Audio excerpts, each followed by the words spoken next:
58 से बढ़कर जो अश्लील 100 आपत्तिजनक वीडियो तक आंकड़ा पहुंचा था वो अब 300 पार कर चुका है। इसके अलावा उसमें अब और भी नए अश्लील वीडियो शामिल हो गए हैं और दुनिया को हैरान कर रहे हैं। इसी के साथ खबर का एक दर्दनाक पहलू भी सामने आया है जिसने लोगों को सोचने पर मजबूर कर दिया है। वहीं वायरल हुए एक वीडियो में आप अशोक खरात का काला सच साफ देख सकते हैं, जिसमें वो महिलाओं को लालच देकर बहला फुसलाकर उनके साथ शोषण करता है, उन्हें डराकर उनके साथ संबंध बनाता है।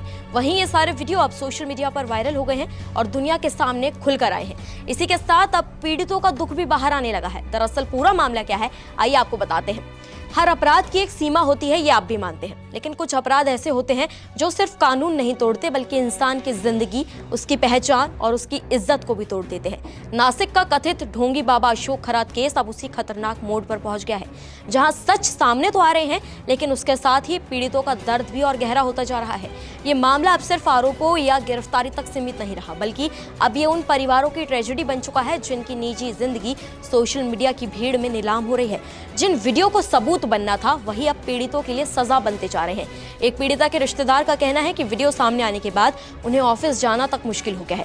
लोग सवाल पूछते हैं, नजरें बदल जाती हैं और आखिरकार उन्हें घर से काम करने की मजबूरी उठानी पड़ती है। ये सिर्फ एक घटना नहीं है, ये सामाजिक दबाव का वो चेहरा है जो पीड़ित को दोबारा सजा देता है। सबसे बड़ा सवाल यही है यहाँ पर कि क्या हम एक अपराध को उजागर करने के नाम पर पीड़ितों की प्राइवेसी को कुचल रहे हैं? क्योंकि जिस तरीके से ये वीडियो सोशल मीडिया पर, वेबसाइट्स पर और पर्सनल प्लेटफॉर्म्स पर फैल रहे हैं, वो सिर्फ कानून की चुनौती नहीं बल्कि हमारी संवेदनहीनता का भी आईना है। जांच एजेंसियों ने अब तक 170 से ज्यादा वेबसाइट से आपत्तिजनक वीडियो हटा दिए हैं, लेकिन व्हाट्सएप और टेलीग्राम जैसे प्लेटफॉर्म्स पर इन्हें रोकना आज भी मुश्किल बना हुआ है। यानी लड़ाई सिर्फ अपराधी से नहीं बल्कि उस डिजिटल भीड़ से भी है जो फॉरवर्ड बटन दबाने से पहले सोचती नहीं है। इस पूरे केस की जांच अब और गहराई में पहुंच गई है। एसआईटी ने सिर्फ अशोक खरात के अपराधों की परतें खोल रही है बल्कि उसके पूरे नेटवर्क, उसकी संपत्तियों, उसके पैसों और उसके विदेशी कनेक्शन तक की जांच कर रही है। बता दें आपको, 300 से ज्यादा वीडियो अब तक जब्त किए जा चुके हैं। सोच रहे हैं आप, 300।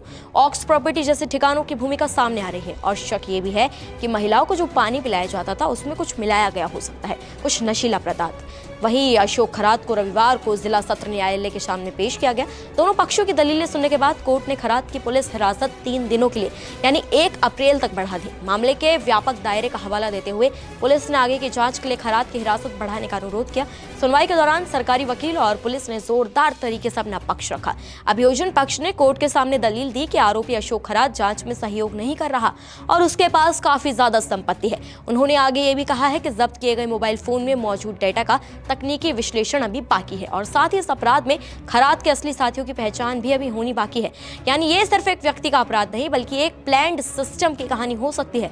लेकिन इस पूरी कहानी का सबसे दर्दनाक पहलू वही कि पीड़ितों का संघर्ष अब आ रहा है।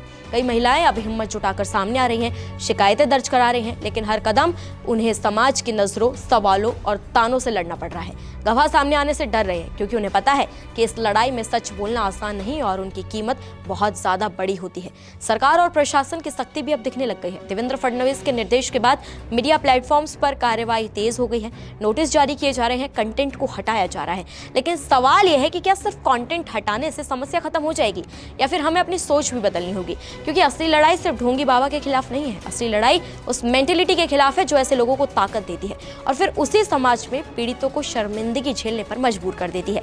ये केस हमें एक कड़वा सच दिखाता है कि आज के डिजिटल दौर में अपराध सिर्फ कमरे के अंदर नहीं होता, उसका असर स्क्रीन के बाहर हजारों जिंदगियों को तोड़ देता है।